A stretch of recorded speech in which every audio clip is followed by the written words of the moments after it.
Compulsory Heterosexuality and Lesbian Existence. Rich Adrienne Cecil. Journal of Women's History, Volume 15, Number 3, Autumn 2003, pp. 1148 article. Forward. I.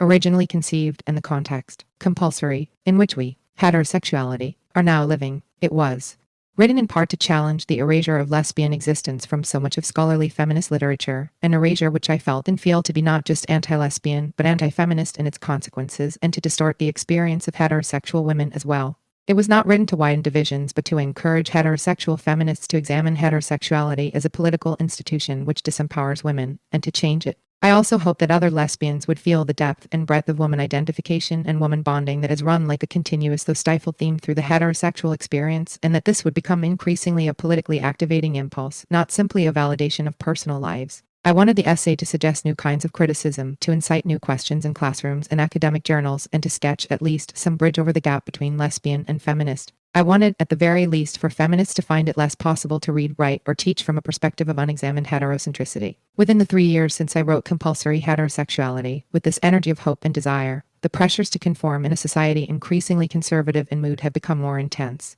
The new rights messages to women have been precisely that we are the emotional and sexual property of men, and that the autonomy and equality of women threaten the family, religion, and state. The institutions by which women have traditionally been controlled, patriarchal motherhood, economic exploitation, the nuclear family, compulsory heterosexuality, are being strengthened by legislation, religious fiat, media imagery, and efforts at censorship. In a worsening economy, the single mother trying to support her children confronts the feminization of poverty, which Joyce Miller of the National Coalition of Labor Union Women has named one of the major issues of the 1982. The lesbian, unless in disguise, faces discrimination in hiring and harassment and violence in the street. Even within feminist-inspired institutions such as battered women's shelters and women's studies programs, open lesbians are fired and others warned to stay in the closet. The retreat into sameness, assimilation for those who can manage it, is the most passive and debilitating of responses to political repression, economic insecurity, and a renewed open season on difference. I want to note that documentation of male violence against women, within the home especially, has been accumulating rapidly in this period. See pages 30.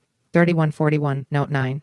At the same time, in the realm of literature which depicts woman bonding and woman identification as essential for female survival, a steady stream of writing and criticism has been coming from women of color in general and lesbians of color in particular, the latter group being even more profoundly erased in academic feminist scholarship by the double bias of racism and homophobia. There has recently been an intensified debate on female sexuality among feminists and lesbians, with lines often furiously and bitterly drawn, with sadomasochism and pornography as key words which are variously defined according to who is talking. The depth of women's rage and fear regarding sexuality and its relation to power and pain is real, even when the dialogue sounds simplistic, self-righteous, or like parallel monologues. Because of all these developments, there are parts of this essay that I would word differently, qualify, or expand if I were writing it today. But I continue to think that heterosexual feminists will draw political strength for change from taking a critical stance toward the ideology which demands heterosexuality, and that lesbians cannot assume that we are untouched by that ideology and the institutions founded upon it. There is nothing about such a critique that requires us to think of ourselves as victims, as having been brainwashed or totally powerless. Coercion and compulsion are among the conditions in which women have learned to recognize our strength.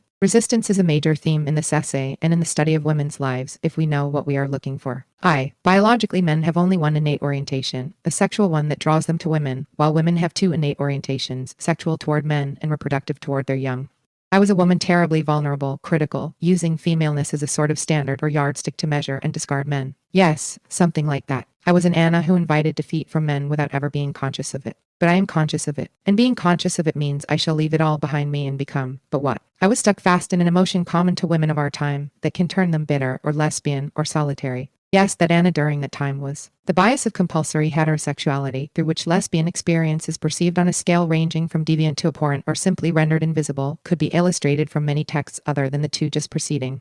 The assumption made by Rossi that women are innately sexually oriented only toward men, and that made by Lessing that the lesbian is simply acting out of her bitterness toward men, are by no means theirs alone. These assumptions are widely current in literature and in the social sciences. I am concerned here with two other matters as well. First, how and why women's choice of women as passionate comrades, life partners, co-workers, lovers, community has been crushed, invalidated, forced into hiding and disguise. And second, the virtual or total neglect of lesbian existence in a wide range of writings, including feminist scholarship. Obviously, there is a connection here. I believe that much feminist theory and criticism is stranded on this shoal. My organizing impulse is the belief that it is not enough for feminist thought that specifically lesbian texts exist. Any theory or cultural/political creation that treats lesbian existence as a marginal or less natural phenomenon, as mere sexual preference, or as the mirror image of either heterosexual or male homosexual relations is profoundly weakened thereby, whatever its other contributions. Feminist theory can no longer afford merely to voice a toleration of lesbianism as an alternative lifestyle or make token allusion to lesbians. A feminist critique of compulsory heterosexual orientation for women is long overdue.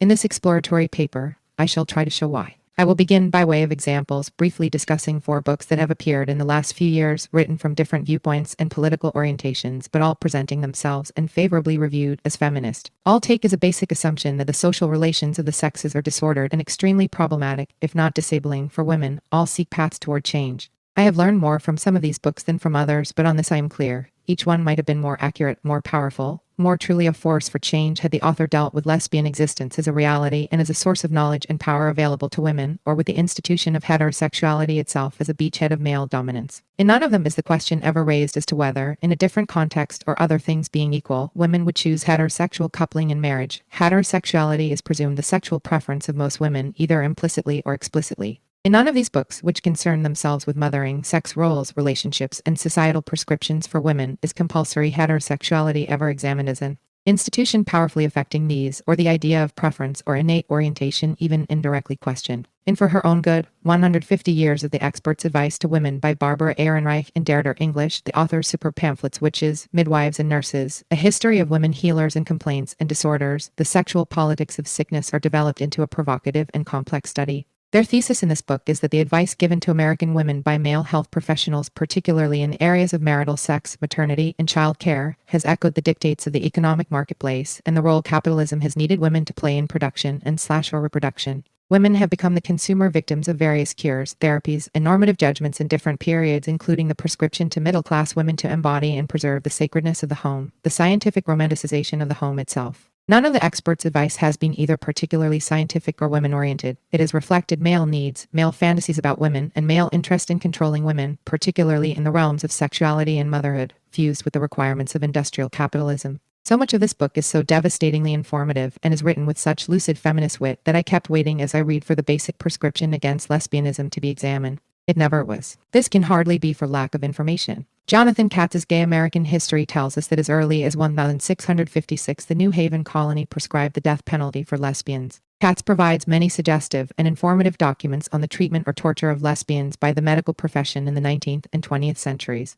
Recent work by the historian Nancy Sully documents the crackdown on intense female friendships among college women at the turn of the present century. The ironic title For Her Own Good might have referred first and foremost to the economic imperative to heterosexuality in marriage and to the sanctions imposed against single women and widows, both of whom have been and still are viewed as deviant. Yet, in this often enlightening Marxist feminist overview of male prescriptions for female sanity and health, the economics of prescriptive heterosexuality go unexamined. Of the 3 psychoanalytically based books, one, Jean Baker Miller's Toward a New Psychology of Women, is written as if lesbians simply do not exist even as marginal beings. Given Miller's title, I find this astonishing. However, the favorable book reviews the book has received in feminist journals, including Science and Spokeswoman, suggest that Miller's heterocentric assumptions are widely shared. In The Mermaid and the Minotaur, Sexual Arrangements and the Human Malaise, Dorothy Dinnerstein makes an impassioned argument for the sharing of parenting between women and men and for an end to what she perceives as the male/female symbiosis of gender arrangements, which she feels are leading the species further and further into violence and self-extinction.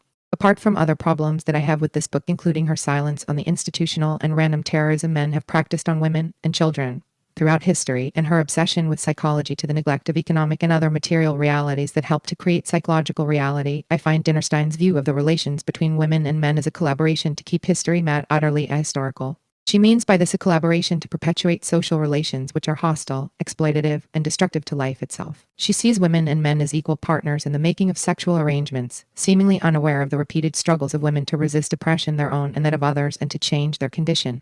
She ignores, specifically, the history of women who, as witches, femmes seules, marriage resisters, spinsters, autonomous widows, and slasher lesbians, have managed on varying levels not to collaborate. It is this history, precisely, from which feminists have so much to learn and on which there is overall such blanketing silence. Dinnerstein acknowledges at the end of her book that female separatism, though on a large scale and in the long run widely impractical, has something to teach us. Separate women could in principle set out to learn from scratch, undeflected by the opportunities to evade this task that men's presence has so far offered, what intact self-creative humanness is. 10 phrases like intact self-creative humanness obscure the question of what the many forms of female separatism have actually been addressing. The fact is that women in every culture and throughout history have undertaken the task of independent, non-heterosexual, woman-connected existence to the extent made possible by their context, often in the belief that they were the only ones ever to have done so. They have undertaken it even though few women have been in an economic position to resist marriage altogether, and even though attacks against unmarried women have ranged from aspersion and mockery to deliberate gynocide, including the burning and torturing of millions of widows and spinsters during the witch persecutions of the 15th, 16th, and 17th centuries in Europe. Nancy Chodorow does come close to the edge of an acknowledgement of lesbian existence. Like Dinnerstein, Chodorow believes that the fact that women, and women only, are responsible for child care and the sexual division of labor has led to an entire social organization of gender inequality, and that men as well as women must become primary carers for children if that inequality is to change. In the process of examining from a psychoanalytic perspective how mothering by women affects the psychological development of girl and boy children, she offers documentation that men are emotionally secondary in women's lives, that women have a richer, ongoing inner world to fall back on. Men do not become as emotionally important to women as women do to men. 11. This would carry into the late 20th century Smith-Rosenberg's findings about 18th and 19th century women's emotional focus on women. Emotionally important can, of course, refer to anger as well as to love, or to that intense mixture of the two often found in women's relationships with women, one aspect of what I have come to call the double life of women, see below. Chodorow concludes that because many women have women as mothers, the mother remains a primary internal object sick to the girl, so that heterosexual relationships are on the model of the non-exclusive second relationship for her, whereas for the boy they recreate an exclusive primary relationship. According to Chodorow, women have learned to deny the limitations of masculine lovers for both psychological and practical reasons. 12. But the practical reasons like witch burnings, male control of law, theology and science, or economic non-viability within the sexual division of labor are glossed over. Chodorow's account barely glances at the constraints and sanctions which historically have enforced or ensured the coupling of women with men and obstructed or penalized women's coupling or allying in independent groups with other women. She dismisses lesbian existence with the comment that lesbian relationships do tend to recreate mother-daughter emotions and connections, but most women are heterosexual implied, more mature, having developed beyond the mother-daughter connection. She then adds, this heterosexual preference and taboos on homosexuality, in addition to objective economic dependence on men, make the option of primary sexual bonds with other women unlikely, though more prevalent in recent years. 13. The significance of that qualification seems irresistible, but Chodorow does not explore it further. Is she saying that lesbian existence has become more visible in recent years in certain groups, that economic and other pressures have changed under capitalism, socialism, or both, and that consequently more women are rejecting the heterosexual choice? She argues that women want children because their heterosexual relationships lack richness and intensity, that in having a child a woman seeks to recreate her own intense relationship with her mother. It seems to me that on the basis of her own findings, Chodorow leads us implicitly to conclude that heterosexuality is not a preference for women, that, for one thing, it fragments the erotic from the emotional in a way that women find impoverishing and painful. Yet her book participates in mandating it, neglecting the covert socializations and the overt forces which have channeled women into marriage and heterosexual romance, pressures ranging from the selling of daughters to the silences of literature to the images of the television screen. She, like Dinnerstein, is stuck with trying to reform a man-made institution, compulsory heterosexuality, as if, despite profound emotional impulses and complementarities drawing women toward women, there's a mystical/biological heterosexual inclination, a preference or choice which draws women toward men. Moreover, it is understood that this preference does not need to be explained unless through the tortuous theory of the female Oedipus complex or the necessity for species reproduction. It is lesbian sexuality which usually, and incorrectly, included under male homosexuality is seen as requiring explanation. This assumption of female heterosexuality seems to me in itself remarkable. It is an enormous assumption to have glided so silently into the foundations of our thought. The extension of this assumption is the frequently heard assertion that in a world of genuine equality, where men are non-oppressive and nurturing, everyone would be bisexual. Such a notion blurs and sentimentalizes the actualities within which women have experienced sexuality. It is a liberal leap across the tasks and struggles of here and now, the continuing process of sexual definition which will generate its own possibilities and choices. It also assumes that women who have chosen women have done so simply because men are oppressive and emotionally unavailable, which still fails to account for women who continue to pursue relationships with oppressive and/or emotionally unsatisfying men. I am suggesting that heterosexuality, like motherhood, needs to be recognized and studied as a political institution, even, or especially, by those individuals who feel they are, in their personal experience, the precursors of a new social relation between the sexes. Roman 2. If women are the earliest sources of emotional caring and physical nurture for both female and male children, it would seem logical, from a feminist perspective at least, to pose the following questions. Whether the search for love and tenderness in both sexes does not originally lead toward women, why in fact women would ever redirect that search, why species survival, the means of impregnation, and emotional/erotic relationships should ever have become so rigidly identified with each other, and why such violent strictures should be found necessary to enforce women's total emotional, erotic loyalty and subservience to men. I doubt that enough feminist scholars and theorists have taken the pains to acknowledge the societal forces which wrench women's emotional and erotic energies away from themselves and other women from woman-identified values. These forcers, as I shall try to show, range from literal physical enslavement to disguising and distorting of possible options. I do not assume that mothering by women is a sufficient cause of lesbian existence, but the issue of mothering by women has been much in the air of late, usually accompanied by the view that increased parenting by men would minimize antagonism between the sexes and equalize the sexual imbalance of power of males over females. These discussions are carried on without reference to compulsory heterosexuality as a phenomenon, let alone as an ideology. I do not wish to psychologize here, but rather to identify sources of male power. I believe large numbers of men could, in fact, undertake child care on a large scale without radically altering the balance of male power in a male-identified society. In her essay, The Origin of the Family, Kathleen Go lists 8 characteristics of male power in archaic and contemporary societies which I would like to use as a framework. Men's ability to deny women's sexuality or to force it upon them, to command or exploit their labor to control their produce, to control or rob them of their children, to confine them physically and prevent their movement, to use them as objects in male transactions, to cramp their creativeness, or to withhold from them large areas of the society's knowledge and cultural attainments. 14 Go does not perceive these power characteristics as specifically enforcing heterosexuality, only as producing sexual inequality. Below, Go's words appear in italics. The elaboration of each of her categories in brackets is my own. Characteristics of male power include the power of men. 1. To deny women their own sexuality by means of clitoricotomy and infibulation. Chastity belts, punishment, including death. For female adultery, punishment, including death. For lesbian sexuality, psychoanalytic denial of the clitoris, strictures against masturbation, denial of maternal and postmenopausal sensuality, unnecessary hysterectomy, pseudo-lesbian images in the media and literature, closing of archives and destruction of documents relating to lesbian existence too. Or to force male sexuality upon them by means of rape, including marital rape and wife beating, father-daughter, brother-sister incest, the socialization of women to feel that male sexual drive amounts to a right. 15 Idealization of heterosexual romance in art, literature, the media, advertising, etc. Child marriage, arranged marriage, prostitution, the harem, psychoanalytic doctrines of frigidity and vaginal orgasm, pornographic depictions of women responding pleasurably to sexual violence and humiliation, a subliminal message being that sadistic heterosexuality is more normal than sensuality between women. 3. To command or exploit their labor to control their produce by means of the institutions of marriage and motherhood as unpaid productions, the horizontal segregation of women in paid employment, the decoy of the upwardly mobile token woman, male control of abortion, contraception, sterilization, and childbirth, pimping, female infanticide which robs mothers of daughters and contributes to generalized devaluation of women. 4. To control or rob them of their children by means of father right and legal kidnapping. 16. Enforced sterilization, systematized infanticide, seizure of children from lesbian mothers by the courts, the malpractice of male obstetrics, use of the mother as the token torturer. 17. In genital mutilation or in binding the daughter's feet or mind to fit her for marriage. 5. To confine them physically and prevent their movement by means of rape as terrorism, keeping women off the streets, purdah, foot binding, atrophying of women's athletic capabilities, high heels and feminine dress codes in fashion, the veil, sexual harassment on the streets, horizontal segregation of women in employment, prescriptions for full-time mothering at home,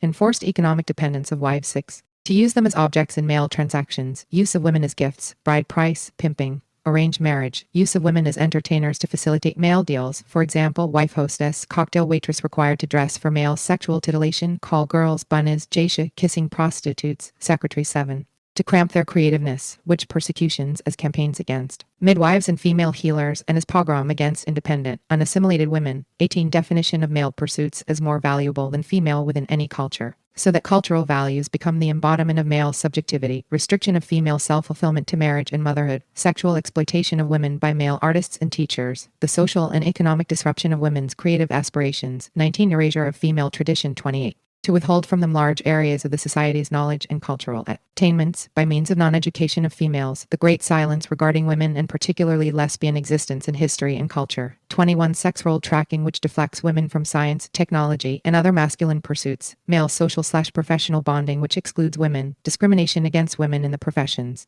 These are some of the methods by which male power is manifested and maintained. Looking at the schema, what surely impresses itself is the fact that we are confronting not a simple maintenance of inequality in property possession, but a pervasive cluster of forces ranging from physical brutality to control of consciousness, which suggests that an enormous potential counterforce is having to be restrained. Some of the forms by which male power manifests itself are more easily recognizable as enforcing heterosexuality on women than are others. Yet each one I have listed adds to the cluster of forces within which women have been convinced that marriage and sexual orientation toward men are inevitable, even if unsatisfying or oppressive, components of their lives. The chastity belt, child marriage, erasure of lesbian existence except as exotic and perverse in art, literature, film, idealization of heterosexual romance and marriage. These are some fairly obvious forms of compulsion, the first two exemplifying physical force, the second two control of consciousness. While clitoridectomy has been assailed by feminists as a form of woman torture, Kathleen Barry first pointed out that it is not simply a way of turning the young girl into a marriageable woman through brutal surgery. It intends that women in the intimate proximity of polygons marriage will not form sexual relationships with each other, that, from a male genital fetishist perspective, female erotic connections, even in a sex-segregated situation, will be literally excised. The function of pornography as an influence on consciousness is a major public issue of our time, when a multi-billion-dollar industry has the power to disseminate increasingly sadistic, women-degrading visual images. But even so-called softcore pornography and advertising depict women as objects of sexual appetite devoid of emotional context, without individual meaning or personality, essentially as a sexual commodity to be consumed by males. So-called lesbian pornography, created for the male voyeuristic eye, is equally devoid of emotional context or individual personality. The most pernicious message relayed by pornography is that women are natural sexual prey to men and love it, that sexuality and violence are congruent, and that for women sex is essentially masochistic, humiliation pleasurable, physical abuse erotic. But along with this message comes another, not always recognized, that enforced submission and the use of cruelty, if played out in heterosexual pairing, is sexually normal, while sensuality between women, including erotic mutuality and respect, is queer, sick, and either pornographic in itself or not very exciting compared with the sexuality of whips and bondage. Pornography does not simply create a climate in which sex and violence are interchangeable. It widens the range of behavior considered acceptable for men in heterosexual intercourse, behavior which reiteratively strips women of their autonomy, dignity, and sexual potential, including the potential of loving and being loved by women in mutuality and integrity. In her brilliant study Sexual Harassment of Working Women, A Case of Sex Discrimination, Catherine A. McKinnon delineates the intersection of compulsory heterosexuality and economics. Under capitalism, women are horizontally segregated by gender and occupy a structurally inferior position in the workplace. This is hardly news, but McKinnon raises the question why, even if capitalism requires some collection of individuals to occupy low-status, low-paying positions, such persons must be biologically female, and goes on to point out that the fact that male employers often do not hire qualified women even when they could pay them less than men suggests that more than the profit motive is implicated, emphasis added. She cites a wealth of material documenting the fact that women are not only segregated in low-paying service jobs as secretaries, domestics, nurses, typists, telephone operators, childcare workers, waitresses, but that sexualization of the woman is part of the job. Central and intrinsic to the economic realities of women's lives is the requirement that women will market sexual attractiveness to men, who tend to hold the economic power and position to enforce their predilections. And McKinnon documents that sexual harassment perpetuates the interlocked structure by which women have been kept sexually enthralled to men at the bottom of the labor market. Two forces of American society converge: men's control over women's sexuality and capital's control over employees' work lives.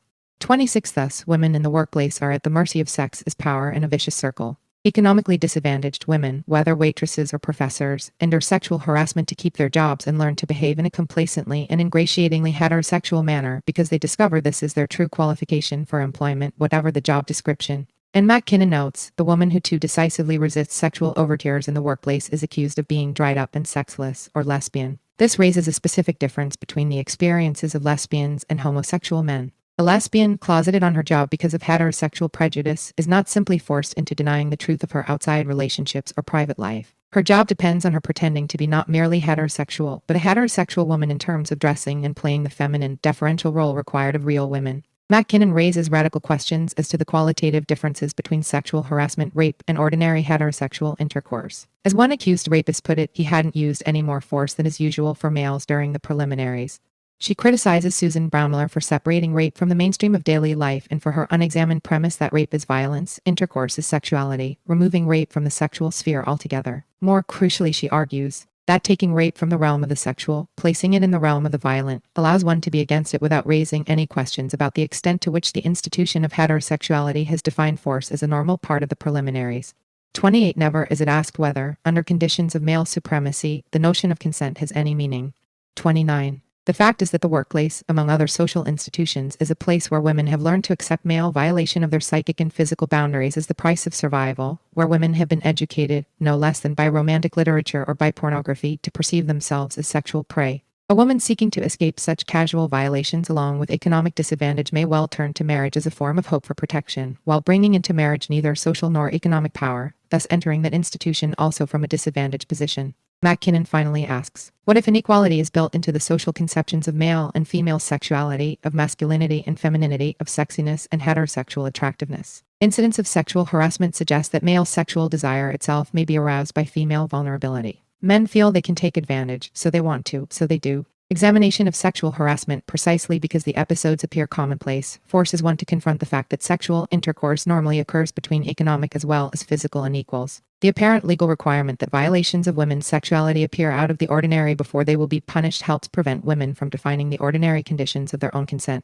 Given the nature and extent of heterosexual pressures, the daily eroticization of women's subordination, as McKinnon phrases it, I question the more or less psychoanalytic perspective suggested by such writers as Karen Horney, H.R. Hayes, Wolfgang Lederer, and most recently, Dorothy Dinnerstein, that the male need to control women sexually results from some primal male fear of women and of women's sexual insatiability. It seems more probable that men really fear not that they will have women's sexual appetites forced on them or that women want to smother and devour them, but that women could be indifferent to them altogether, that men could be allowed sexual and emotional, therefore economic, access to women only on women's terms, otherwise being left on the periphery of the matrix. The means of assuring male sexual access to women have recently received searching investigation by Kathleen Barry. She documents extensive and appalling evidence for the existence, on a very large scale, of international female slavery, the institution once known as white slavery but which in fact has involved, and at this very moment involves, women of every race and class. In the theoretical analysis derived from her research, Barry makes the connection between all enforced conditions under which women lie subject to men: prostitution, marital rape, father-daughter and brother-sister incest, wife-beating, pornography, bride price, the selling of daughters, purdah, and genital mutilation.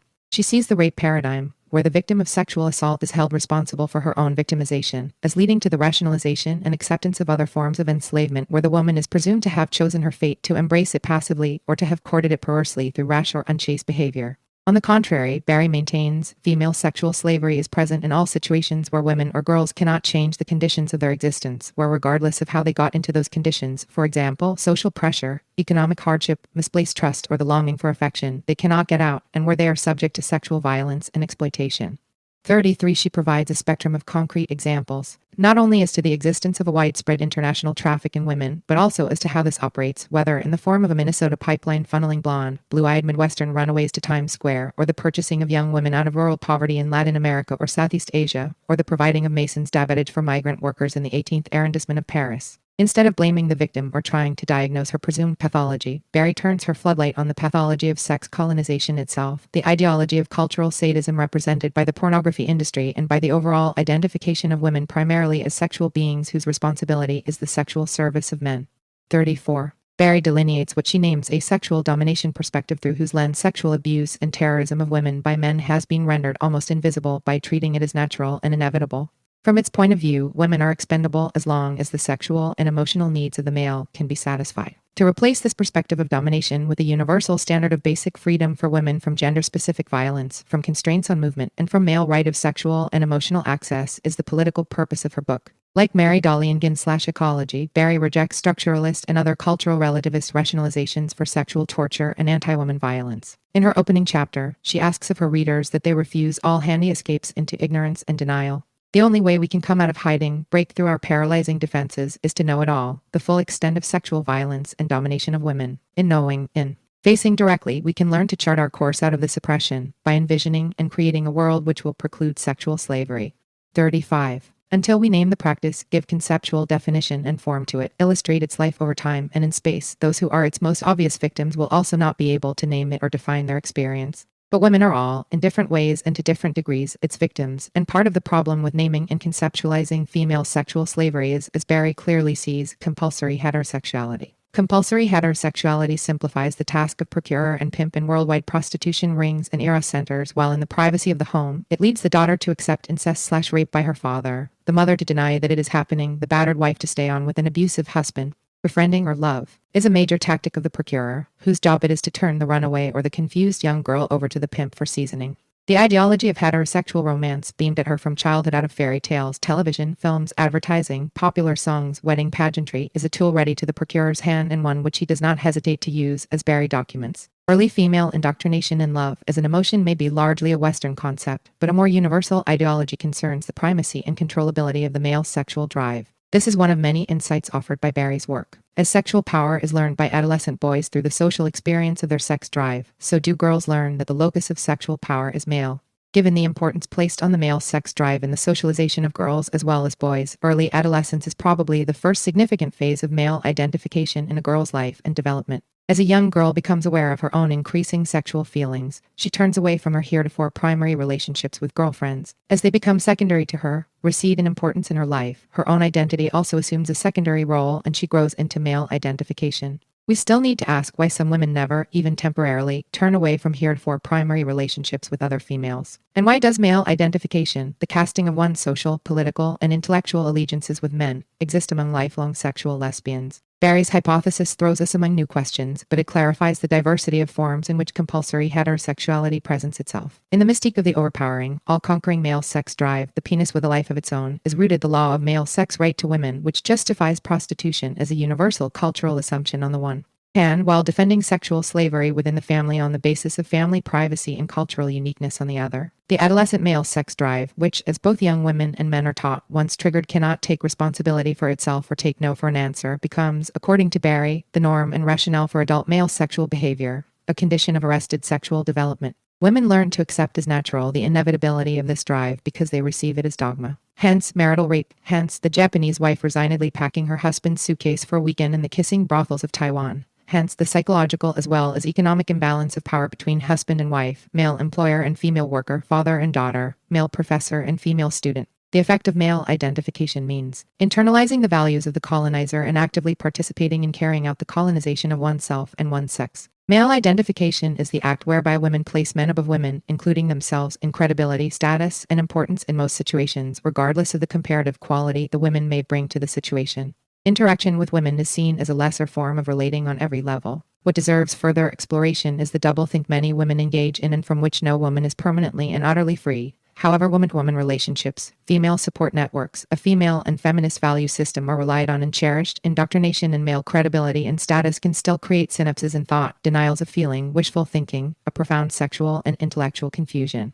I quote here from a letter I received the day I was writing this passage. I have had very bad relationships with men. I am now in the midst of a very painful separation. I am trying to find my strength through women. Without my friends, I could not survive. How many times a day do women speak words like these or think them or write them, and how often does the synapse reassert itself? Barry summarizes her findings. Considering the arrested sexual development that is understood to be normal in the male population, and considering the numbers of men who are pimps, procurers, members of slavery gangs, corrupt officials participating in this traffic, owners, operators, employees of brothels and lodging and entertainment facilities, pornography purveyors associated with prostitution, wife beaters, child molesters, incest perpetrators, John's tricks, and rapists, one cannot but be momentarily stunned by the enormous male population engaging in female sexual slavery. The huge number of men engaged in these practices should be cause for declaration of an international emergency, a crisis in sexual violence. But what should be cause for alarm is instead accepted as normal sexual intercourse. Susan Cavan, in a rich and provocative, if highly speculative, dissertation, suggests that patriarchy becomes possible when the original female ban, which includes children but ejects adolescent males, becomes invaded and outnumbered by males, that not patriarchal marriage, but the rape of the mother by the son, becomes the first act of male domination.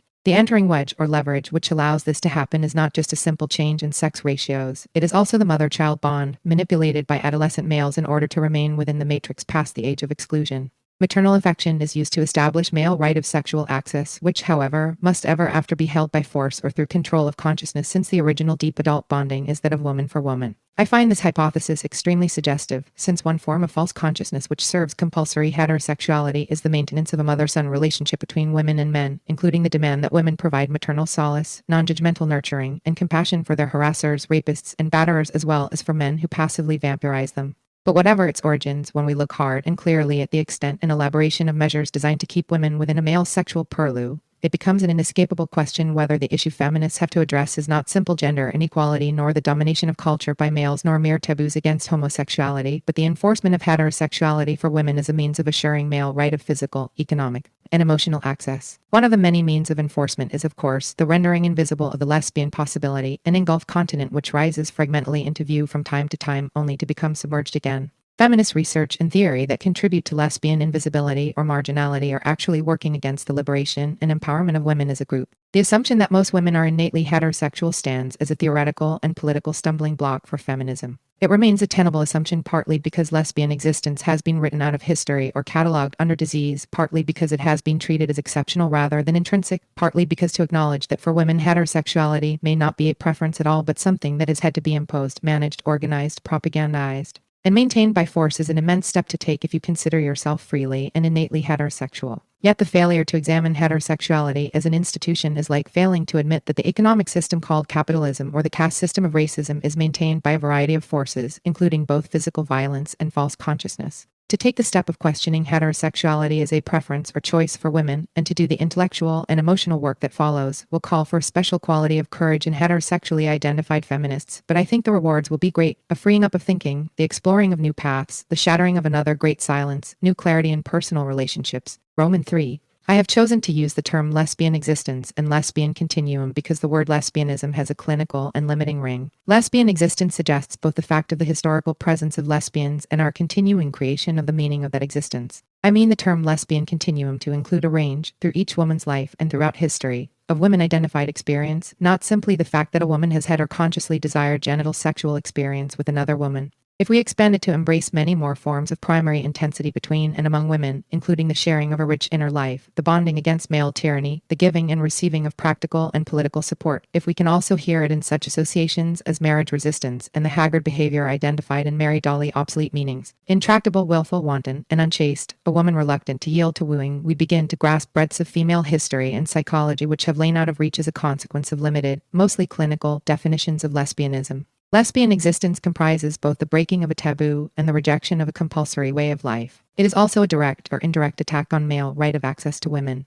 But it is more than these, although we may first begin to perceive it as a form of naysaying to patriarchy, an act of resistance. It has, of course, included isolation, self-hatred, breakdown, alcoholism, suicide, and intrawoman violence. We romanticize at our peril what it means to love and act against the grain and under heavy penalties, and lesbian existence has been lived unlike, say, Jewish or Catholic existence without access to any knowledge of a tradition, a continuity, a social underpinning. The destruction of records and memorabilia and letters documenting the realities of lesbian existence must be taken very seriously as a means of keeping heterosexuality compulsory for women. Since what has been kept from our knowledge is joy, sensuality, courage, and community, as well as guilt, self-betrayal, and pain. Lesbians have historically been deprived of a political existence through inclusion as female versions of male homosexuality. To equate lesbian existence with male homosexuality because each is stigmatized is to erase female reality once again. Part of the history of lesbian existence is obviously to be found where lesbians, lacking a coherent female community, have shared a kind of social life and common cause with homosexual men.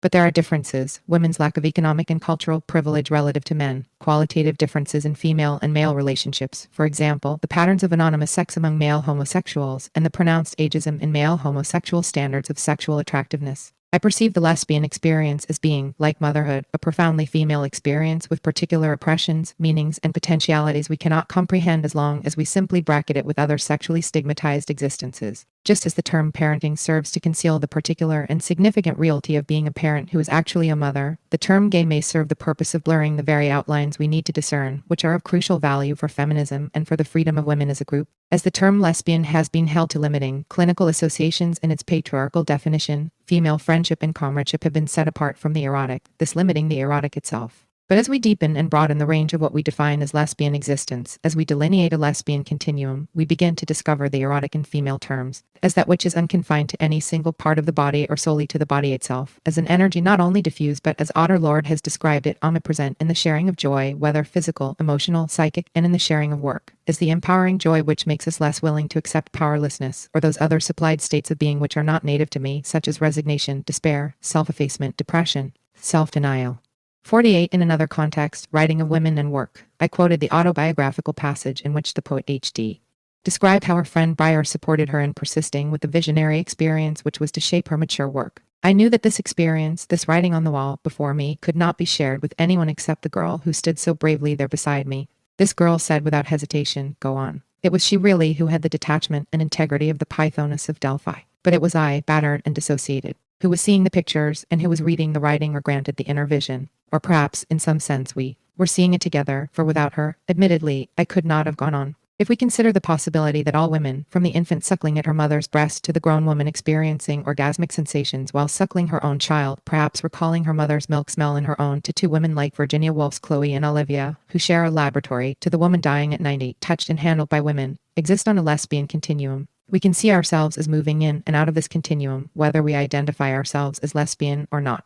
We can then connect aspects of woman identification as diverse as the impudent, intimate girl friendships of 8 or 9-year-olds and the banding together of those women of the 12th and 15th centuries known as the Beguines who shared houses, rented to one another, bequeathed houses to their roommates, in cheap subdivided houses in the artisans' area of town, who practiced Christian virtue on their own, dressing and living simply and not associating with men who earned their livings as spinsters, bakers, nurses, or ran schools for young girls and who managed, until the church forced them to disperse, to live independent both of marriage and of conventual restrictions. It allows us to connect these women with the more celebrated lesbians of the women's school around Sappho of the 7th century BC, with the secret sororities and economic networks reported among African women, and with the Chinese marriage-resistant sisterhoods, communities of women who refused marriage or who, if married, often refused to consummate their marriages and soon left their husbands, the only women in China who were not footbound and who, Agnes Smedley tells us, welcome the births of daughters and organs in successful women's strikes in the silk mills. It allows us to connect and compare disparate individual instances of marriage resistance, for example, the strategies available to Emily Dickinson, a 19th century white woman genius, with the strategies available to Zora Neale Hurston, a 20th century black woman genius.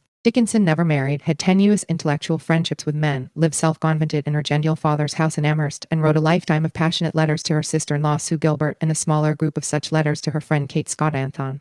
Hurston married twice, but soon left each husband, scrambled her way from Florida to Harlem to Columbia University to Haiti and finally back to Florida, moved in and out of white patronage and poverty, professional success and failure. Her survival relationships were all with women, beginning with her mother. Both of these women in their vastly different circumstances were marriage resistors, committed to their own work and selfhood, and were later characterized as apolitical. Both were drawn to men of intellectual quality. For both of them women provided the ongoing fascination and sustenance of life. If we think of heterosexuality as the natural emotional and sensual inclination for women, lives as these are seen as deviant, as pathological, or as emotionally and sensually deprived. Or, in more recent and permissive jargon, they are banalized as lifestyles. And the work of such women, whether merely the daily work of individual or collective survival and resistance, or the work of the writer, the activist, the reformer, the anthropologist, or the artist, the work of self-creation, is undervalued or seen as the bitter fruit of penis envy or the sublimation of repressed eroticism or the meaningless rant of a man-hater. But when we turn the lens of vision and consider the degree to which and the methods whereby heterosexual preference has actually been imposed on women, not only can we understand differently the meaning of individual lives and work, but we can begin to recognize a central fact of women's history, that women have always resisted male tyranny. A feminism of action, often though not always without a theory, has constantly reemerged in every culture and in every period. We can then begin to study women's struggle against powerlessness, women's radical rebellion, not just in maladefine concrete revolutionary situations 53 but in all the situations male ideologies have not perceived as revolutionary, for example, the refusal of some women to produce children, aided at great risk by other women. 54 The refusal to produce a higher standard of living and leisure for men. Leghorn and Parker show how both are part of women's unacknowledged, unpaid, and ununionized economic contribution. We can no longer have patience with Dinnerstein's view that women have simply collaborated with men in the sexual arrangements of history. We begin to observe behavior, both in history and in individual biography, that has hitherto been invisible or misnamed, behavior which often constitutes, given the limits of the counterforce exerted in a given time and place, radical rebellion. And we can connect these rebellions and the necessity for them with the physical passion of woman for woman which is central to lesbian existence, the erotic sensuality which has been, precisely, the most violently erased fact of female experience. Heterosexuality has been both forcibly and subliminally imposed on women. Yet everywhere women have resisted it, often at the cost of physical torture, imprisonment, psychosurgery, social ostracism, and extreme poverty. Compulsory heterosexuality was named as one of the crimes against women by the Brussels International Tribunal on Crimes Against Women in 1976. Two pieces of testimony from two very different cultures reflect the degree to which persecution of lesbians is a global practice here and now. A report from Norway relates, a lesbian in Oslo was in a heterosexual marriage that didn't work, so she started taking tranquilizers and ended up at the health sanatorium for treatment and rehabilitation. The moment she said in family group therapy that she believed she was a lesbian, the doctor told her she was not. He knew from looking into her eyes, he said. She had the eyes of a woman who wanted sexual intercourse with her husband, so she was subjected to so-called couch therapy. She was put into a comfortably heated room, naked on a bed, and for an hour her husband was to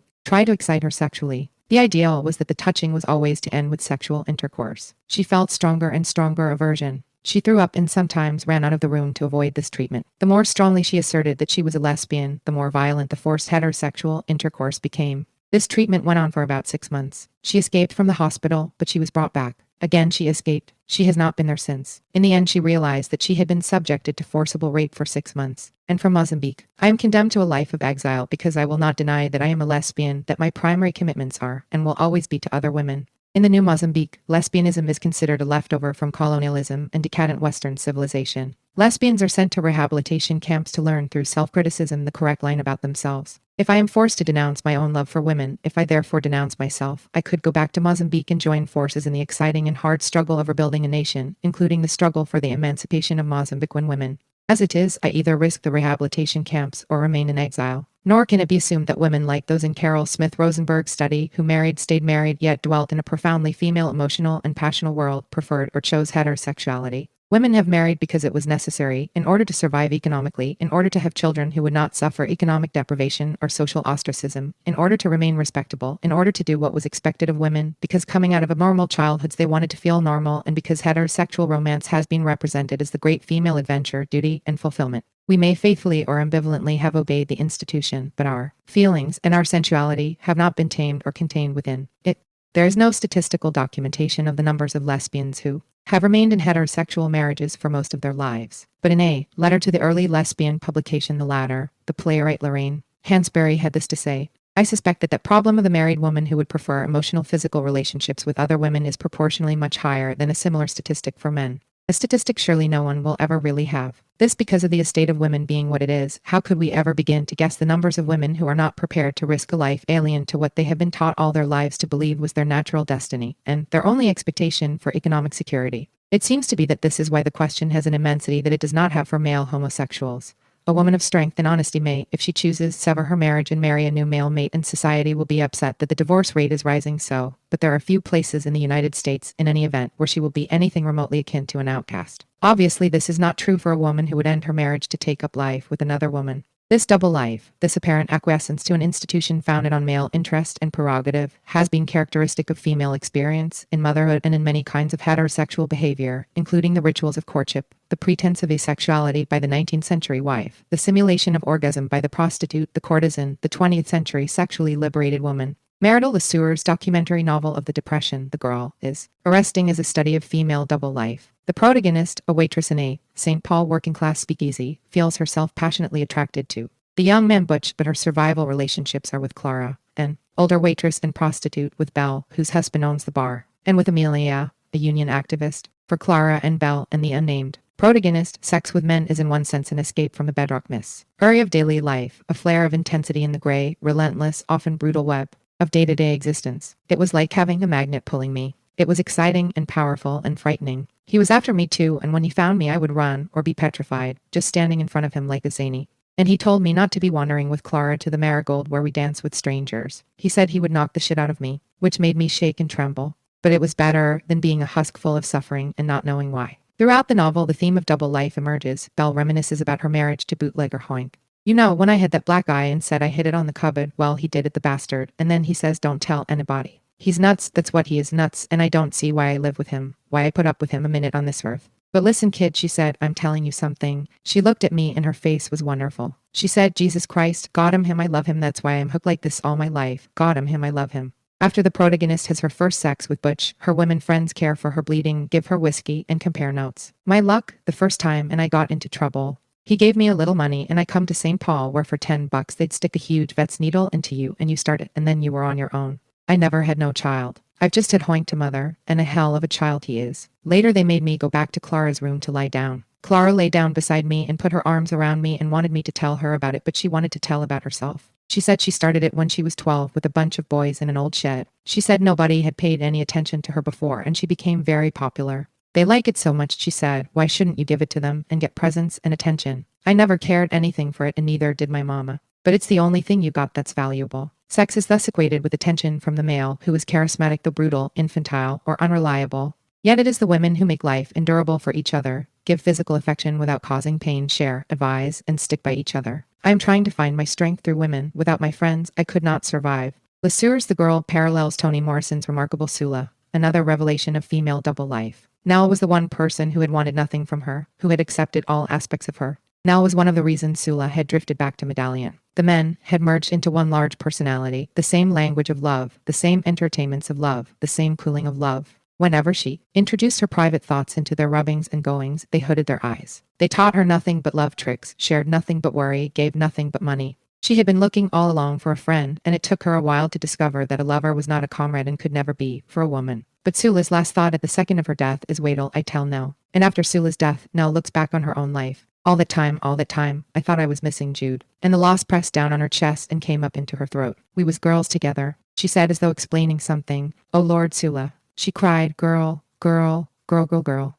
It was a fine cry, loud and long, but it had no bottom and it had no top, just circles and circles of sorrow. The Girl and Sula are both novels which examine what I am calling the lesbian continuum, in contrast to the shallow or sensational lesbian scenes in recent commercial fiction. Each shows us woman identification untarnished till the end of Lesueur's novel by romanticism. Each depicts the competition of heterosexual compulsion for women's attention, the diffusion and frustration of female bonding that might, in a more conscious form, reintegrate love and power. Roman 4.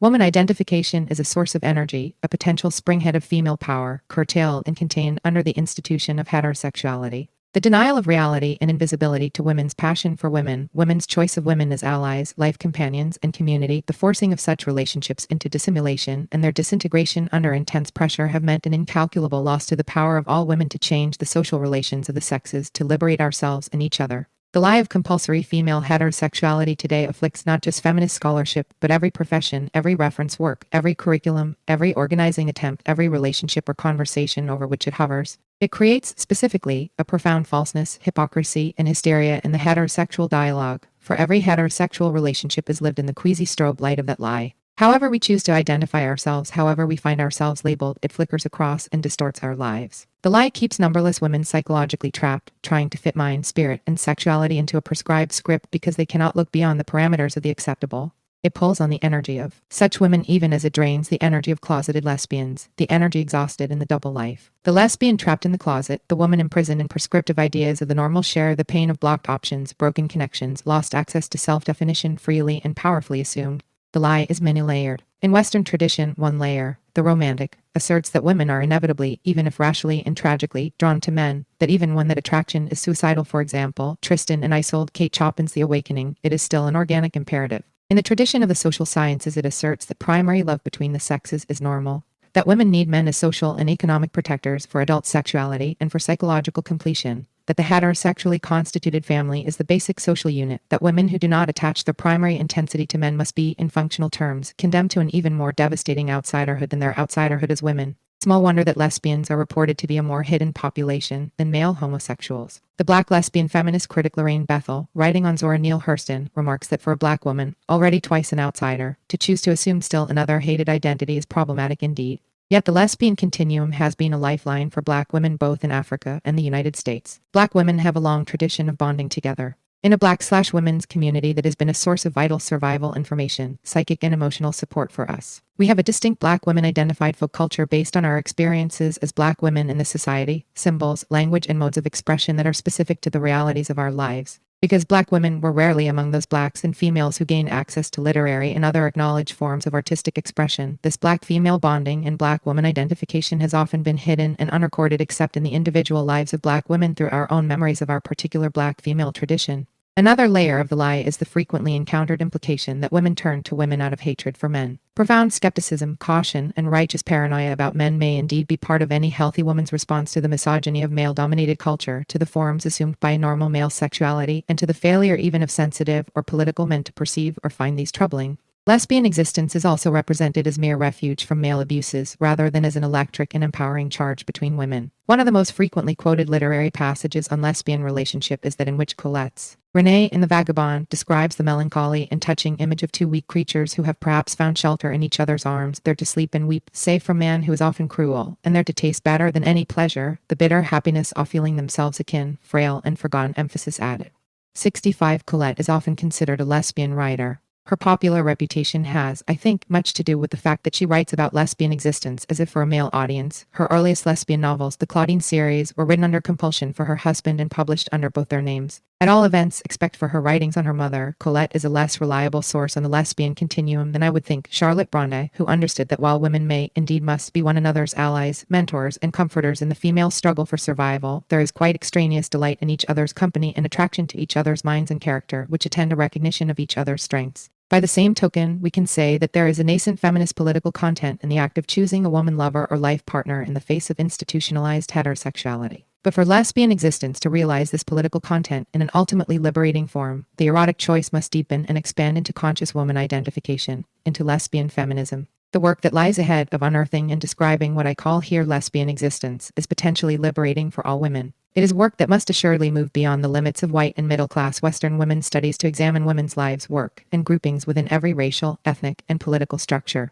There are differences, moreover, between lesbian existence and the lesbian continuum, differences we can discern even in the movement of our own lives. The lesbian continuum, I suggest, needs delineation in light of the double life of women, not lonely women self-described as heterosexual but also of self-described lesbians. We need a far more exhaustive account of the forms the double life has assumed. Historians need to ask at every point how heterosexuality as institution has been organized and maintained through the female wage scale, the enforcement of middle-class women's leisure, the glamorization of the so-called sexual liberation, the withholding of education from women, the imagery of high art and popular culture, the mystification of the personal sphere, and much else. We need an economics which comprehends the institution of heterosexuality with its doubled workload for women and its sexual divisions of labor as the most idealized of economic relations. The question inevitably will arise, are we then to condemn all heterosexual relationships, including those which are least oppressive? Leave this question, though often heartfelt, is the wrong question here. We have been stalled in a maze of false dichotomies which prevents our apprehending the institution as a whole, good versus bad marriages, marriage for love versus arranged marriage, liberated sex versus prostitution, heterosexual intercourse versus rape, Liebesmers versus humiliation and dependency. Within the institution exist, of course, qualitative differences of experience, but the absence of choice remains the great unacknowledged reality, and in the absence of choice, women will remain dependent upon the chance or luck of particular relationships and will have no collective power to determine the meaning and place of sexuality in their lives. As we address the institution itself, moreover, we begin to perceive a history of female resistance which has never fully understood itself because it has been so fragmented, miscalled, erased. It will require a courageous grasp of the politics and economics, as well as the cultural propaganda of heterosexuality to carry us beyond individual cases or diversified group situations into the complex kind of overview needed to undo the power men everywhere wield over women, power which has become a model for every other form of exploitation and illegitimate control. Afterward. In 1980, Anne Snitto, Christine Stansel, and Sharon Thompson, three Marxist feminist activists and scholars, sent out a call for papers for an anthology on the politics of sexuality. Having just finished writing Compulsory Heterosexuality for Signs, I sent them that manuscript and asked them to consider it. Their anthology, Powers of Desire, was published by the monthly review Press New Feminist Library in 1983 and included my paper. During the intervening period, the four of us were in correspondence, but I was able to take only limited advantage of this dialogue due to ill health and resulting surgery. With their permission, I reprint here excerpts from that correspondence as a way of indicating that my essay should be read as one contribution to a long exploration in progress, not as my own last word on sexual politics. I also refer interested readers to Powers of Desire itself. Dear Adrienne, in one of our first letters, we told you that we were finding parameters of left-wing/feminist sexual discourse to be far broader than we imagined. Since then, we have perceived what we believe to be a crisis in the feminist movement about sex, an intensifying debate, although not always an explicit one, and a questioning of assumptions once taken for granted. While we fear the link between sex and violence, as do women against pornography, we wish we better understood its sources in ourselves as well as in men. In the Reagan era, we can hardly afford to romanticize any old norm of a virtuous and moral sexuality. In your piece, you are asking the question, what would women choose in a world where patriarchy and capitalism did not rule? We agree with you that heterosexuality is an institution created between these grindstones, but we don't conclude, therefore, that it is entirely a male creation. You only allow for female historical agency insofar as women exist on the lesbian continuum, while we would argue that women's history, like men's history, is created out of a dialectic of necessity and choice. All three of us, hence one lesbian, two heterosexual women, had questions about your use of the term false consciousness for women's heterosexuality. In general, we think the false consciousness model can blind us to the necessities and desires that comprise the lives of the oppressed. It can also lead to the too easy denial of others' experience when that experience is different from our own. We posit, rather, a complex social model in which all erotic life is a continuum, one which therefore includes relations with men. Which brings us to this metaphor of the continuum. We know you are a poet, not an historian, and we look forward to reading your metaphors all our lives and standing straighter as feminists as women for having read them. But the metaphor of the lesbian continuum is open to all kinds of misunderstandings, and these sometimes have odd political effects. For example, Sharon reports that at a recent meeting around the abortion rights struggle, the notion of continuum arose in the discussion several times and underwent divisive transformation. Overall, the notion that two ways of being existed on the same continuum was interpreted to mean that those two ways were the same. The sense of range and gradation that your description evokes disappeared. Lesbianism and female friendship became exactly the same thing. Similarly, heterosexuality and rape became the same. In one of several versions, the continuum that evolved, a slope was added, like so. Lesbianism. Sex with men, no penetration. Sex with men, penetration. Rape. This slope continuum brought its proponents to the following conclusion. An appropriate, workable abortion rights strategy is to inform all women that heterosexual penetration is rape, whatever their subjective experience to the contrary. All women will immediately recognize the truth of this and opt for the alternative of non-penetration. The abortion rights struggle will thus be simplified into a struggle against coercive sex and its consequences, since no enlightened woman would voluntarily undergo penetration unless her object was procreation, a peculiarly Catholic-sounding view. The proponents of this strategy were young women who have worked hard in the abortion rights movement for the past 2 or more years. They are inexperienced, but they are dedicated. For this reason, we take their reading of your work seriously. We don't think, however, that it comes solely, or even at all, from the work itself. As likely a source is the tendency to dichotomize that has plagued the women's movement. The source of that tendency is harder to trace. In that regard, the hints in Compulsory about the double life of women intrigue us. You define the double life as the apparent acquiescence to an institution founded on male interest and prerogative. But that definition doesn't really explain your other references to, for instance, the intense mixture of love and anger in lesbian relationships, and to the peril of romanticizing what it means to love and act against the grain. We think these comments raise extremely important issues for feminists right now. The problem of division and anger among us needs airing and analysis. Is this, by any chance, the theme of a piece you have in the works? We would still love it if we could have a meeting with you in the next few months. Any chance? Greetings and support from us in all your undertakings. We send love. Sharon, Chris, and Anne. New York City, April 19, 1981. Dear Anne, Chris, and Sharon, it's good to be back in touch with you, you who have been so unfailingly patient, generous, and persistent. Above all, it's important to me that you know that ill health, not a withdrawal because of political differences, delayed my writing back to you. False consciousness can, I agree, be used as a term of dismissal for any thinking we don't like or adhere to. But as I try to illustrate in some detail, there is a real, identifiable system of heterosexual propaganda of defining women as existing for the sexual use of men, which goes beyond sex role or gender stereotyping or sexist imagery to include a vast number of verbal and nonverbal messages. And this I call control of consciousness. The possibility of a woman who does not exist sexually for men, the lesbian possibility, is buried, erased, occluded, distorted, misnamed, and driven underground. The feminist books, Chodorow, Dinnerstein, Ehrenreich in English, and others, which I discuss at the beginning of my essay, contribute to this invalidation and erasure, and as such are part of the problem. My essay is founded on the belief that we all think from within the limits of certain solipsisms, usually linked with privilege, racial, cultural, and economic as well as sexual, which present themselves as the universal, the way things are, all women, etc., etc. I wrote it equally out of the belief that in becoming conscious of our solipsisms, we have certain kinds of choices that we can and must re-educate ourselves. I never have maintained that heterosexual feminists are walking about in a state of brainwashed false consciousness, nor have such phrases as sleeping with the enemy seemed to me either profound or useful. Homophobia is too diffuse a term and does not go very far in helping us identify and talk about the sexual solipsism of heterosexual feminism. In this paper, I was trying to ask heterosexual feminists to examine their experience of heterosexuality critically and antagonistically, to critique the institution of which they are a part, to struggle with the norm and its implications for women's freedom, to become more open to the considerable resources offered by the lesbian feminist perspective, to refuse to settle for the personal privilege and solution of individual good relationship within the institution of heterosexuality. As regards female historical agency, I wanted precisely to suggest that the victim model is insufficient, that there is a history of female agency and choice which has actually challenged aspects of male supremacy, that, like male supremacy, these can be found in many different cultures. It's not that I think all female agency has been solely and avowedly lesbian, but by erasing lesbian existence from female history, from theory, from literary criticism, from feminist approaches to economic structure, ideas about the family, etc., an enormous amount of female agency is kept unavailable, hence unusable. I wanted to demonstrate that the kind of obliteration continues to be acceptable in seriously regarded feminist texts. What surprised me in the responses to my essay, including your notes, is how almost every aspect of it has been considered, except this, to me, central one. I was taking a position which was neither lesbian/separatist in the sense of dismissing heterosexual women nor a gay civil rights plea for openness to lesbianism as an option or an alternate lifestyle. I was urging that lesbian existence has been an unrecognized and unaffirmed claiming by women of their sexuality, thus a pattern of resistance, thus also a kind of borderline position from which to analyze and challenge the relationship of heterosexuality to male supremacy. And that lesbian existence, when recognized, demands a conscious restructuring of feminist analysis and criticism, not just a token reference or two. I certainly agree with you that the term lesbian continuum can be misused. It was, in the example you report of the abortion rights meeting, though I would think anyone who had read my work from a woman born onward would know that my position on abortion and sterilization abuse is more complicated than that. My own problem with the phrase is that it is used by women who have not yet begun to examine the privileges and solipsisms of heterosexuality as a safe way to describe their felt connections with women without having to share in the risks and threats of lesbian existence.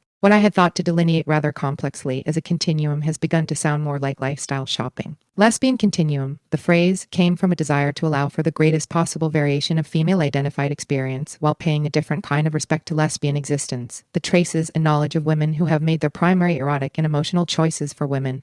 If I were writing the paper today, I would still want to make this distinction, but would put more caveats around lesbian continuum. I fully agree with you that Smith-Rosenberg's female world is not a social ideal, enclosed as it is within prescriptive middle-class heterosexuality and marriage. My own essay could have been stronger had it drawn on more of the literature by Black women toward which Toni Morrison Sula inevitably pointed me. In reading a great deal more of Black women's fiction, I began to perceive a different set of valences from those found in white women's fiction for the most part, a different quest for the woman hero, a different relationship both to sexuality with men and to female loyalty and bonding. You comment briefly on your reactions to some of the radical feminist works I cited in my first footnote. I am myself critical of some of them even as I found them vitally useful. What most of them share is a taking seriously of misogyny, of organized, institutionalized, normalized hostility and violence against women. I feel no hierarchy of oppressions is needed in order for us to take misogyny as seriously as we take racism, anti-Semitism, imperialism. To take misogyny seriously needn't mean that we perceive women merely as victims without responsibilities or choices. It does mean recognizing the necessity in that dialectic of necessity and choice, identifying, describing, refusing to turn aside our eyes. I think that some of the apparent reductiveness or even obsessiveness of some white radical feminist theory derives from racial and/or class solipsism, but also from the immense effort of trying to render women hating visible amid so much denial. Finally, as to poetry and history, I want both in my life. I need to see through both. If metaphor can be misconstrued, history can also lead to misconstrual when it obliterates acts of resistance or rebellion, wipes out transformational models, or sentimentalizes power relationships. I know. You know this. I believe we are all trying to think and write out of our best consciences, our most open consciousness. I expect the quality in this book which you are editing and look forward with anticipation to the thinking and the actions toward which it may take us. In Sisterhood, Adrienne. Montague, Massachusetts. November 1981.